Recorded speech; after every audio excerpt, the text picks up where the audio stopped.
السلام علیکم ورحمت الله. محترم ډاکټر صاحبانو، په دې ویډیو کې دا درښیم څنګه کولی شئ چې افغان میډ پرو اپلیکیشن کې پریمیم فعاله کړئ.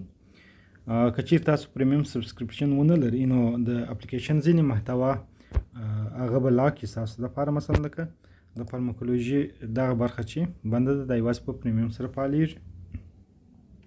نو د دې دپاره چې تاسو پریمیم فعاله کړئ، تاسو راسئ په دغه بټن باندې کلیک وکړئ.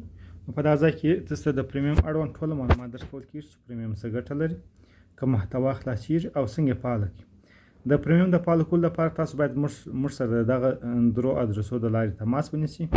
موږ په مناسب وخت باندې جواب درکوو او هغه د پریمیم کوډ تاسو ته درکوو.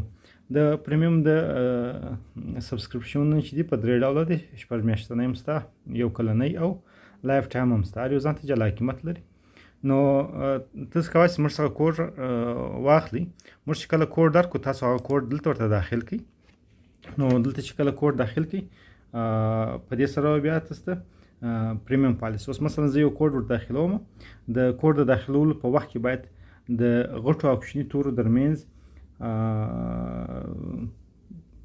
غټ او کوچني توري باید مراعات کړي، ځکه دا فرق کوي. معنا که مو غټ توري کوچني ورکړي وو یا کوچنی توري مو غټ لیکلي وو، نو په دې شکل باندې بیا پریمیم نه درته فعاله کېږي.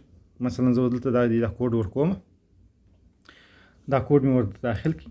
نو اوس زه اکټیویټ اکسس باندې کلیک کوم. کله چې تاسو په اکټیویټ اکسس باندې کلیک وکړئ، دلته دغه پیغام درته راځي چې د پریمیم د فعاله کولو لپاره تاسو باید لوګین واوسئ. که چیرې تاسو مخکې ورته لوګین شوي نه یاست، یعنی په اپلیکیشن مو په جیمیل نه راخلاص کړی، نو دلته ستاسو دا پیغام راځي. او جیمیل باندې راخلاص کړی بیا دا پیغام نه راځي. نو تاسو به ورته ساین ان شئ. اوس مثلا په دا باندې به کلیک وکړئ. په دا ځای کې به د ګوګل د لارې تاسو ورته ساین ان.